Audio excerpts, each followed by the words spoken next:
எல்லோருக்கும் என் இனிய பொங்கல் வாழ்த்துக்கள்.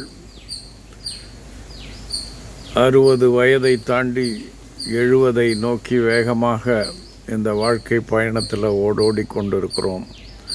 சக உதரிகளே, இந்த வாழ்க்கை ஓட்டத்தில் இந்த தலைமகனாக தோன்றிய நமது மூத்த சக உதிரன் டாக்டர் ராஜகுமாரை நாம் இழந்து விட்டோம்.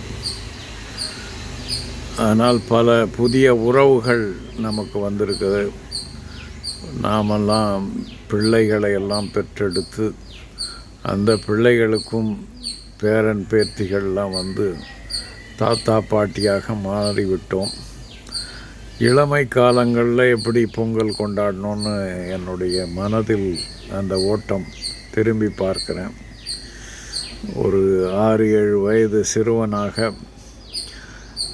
நாம் அங்கே அந்த கொண்டாட்டம் பொங்கல் கொண்டாட்டம் போகி அப்போ நல்லா குளூரில் இருக்கிற பழைய நம்ம வீட்டில் இருக்கிற அந்த பொருட்களை எல்லாம் கொண்டு வந்து கொளுத்துவது, அந்த மட்டையெல்லாம் போட்டு கொளுத்துவோம்.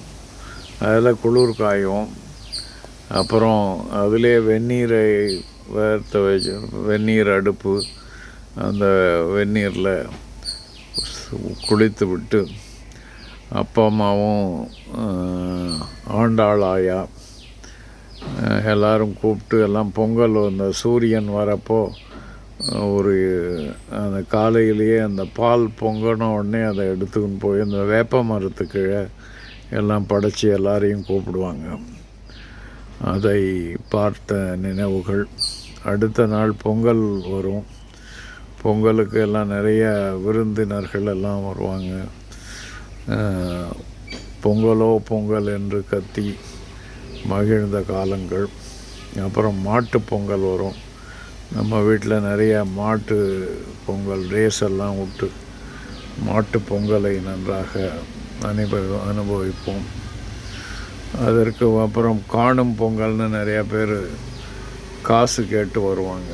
நம்மக்கிட்ட வேலை பார்த்த ஊழியர்கள் பாவாடை, அப்புறம்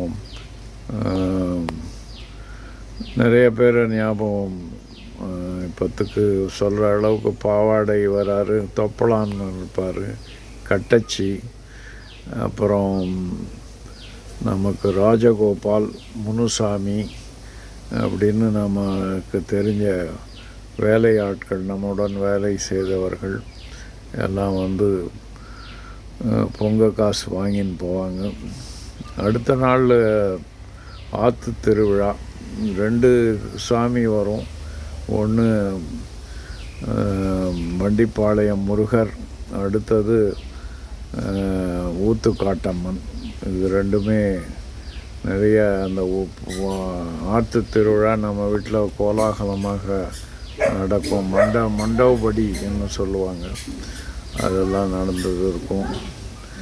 இது மாதிரி அந்த பொங்கல் 5 நாட்களுமே பெரிய கொண்டாட்டமாக நடந்ததை நான் பார்த்திருக்கிறேன். இப்படி நம்மளுடைய பொங்கல் சிறப்பாக நடக்கும். அப்போ எப்போ பொங்கல் வரும்னு காத்துக்கிட்டு இருப்போம்.